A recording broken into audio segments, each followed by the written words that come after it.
Hey guys, welcome to the vlog. Once again, advice for today's pagkilala at pagsisisi. So ganito po yan. So kapag ikaw isang taong may kinikilalang Diyos, so ang kaluluwa mo ay maliligtas sa Hades. Sa Hades na impyerno, hindi na mamatay ang apoy at ang mga uod doon.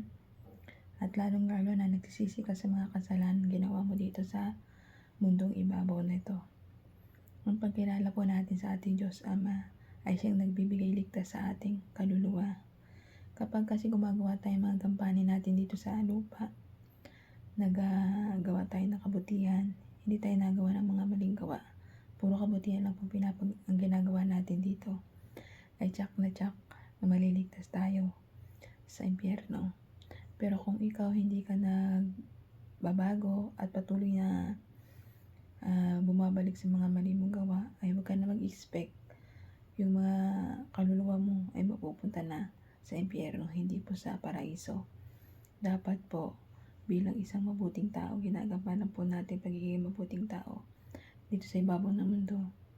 Nusunod po natin yung 10 utos ng Diyos at nagawa lang po tayo makabutihang gawa na utos na ating mahal na Diyos amang nasa langit.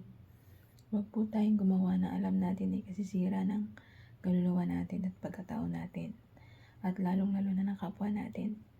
Bilang isang matalinong tao, binigyan ko ng utak at saka will ng ating Diyos Ama makapag-desisyon na gusto mong gawin dito sa ibabaw ng mundo.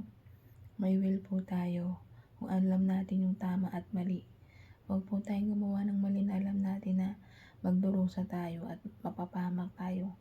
Gumawa lang po tayo mga tamang gawa na alam natin na maliligtas ang kaluluwa natin at ang kapwa natin. Gumawa po tayo ng mga kabutihan para sa kapwa-tao natin.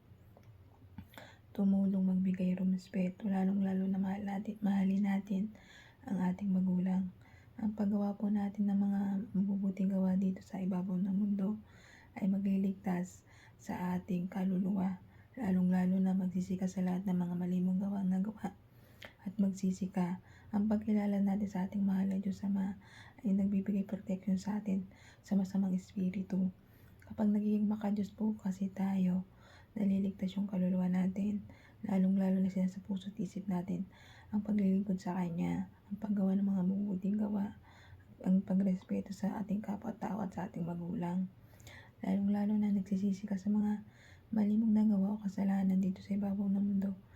Once na nagbago ka, huwag mo na pabalikan yung mga mali mong nagawa kasi paulit-ulit po lang yung mangyayari.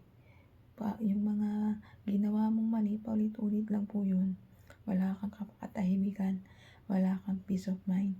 Pero kapag ikaw may hindi kilalang Diyos at nagbabago at nagsisisi at hindi na binabalikan yung mga maling gawa, yung mga kasalanan mo, ay tsak na magkakaroon ka ng peace of mind.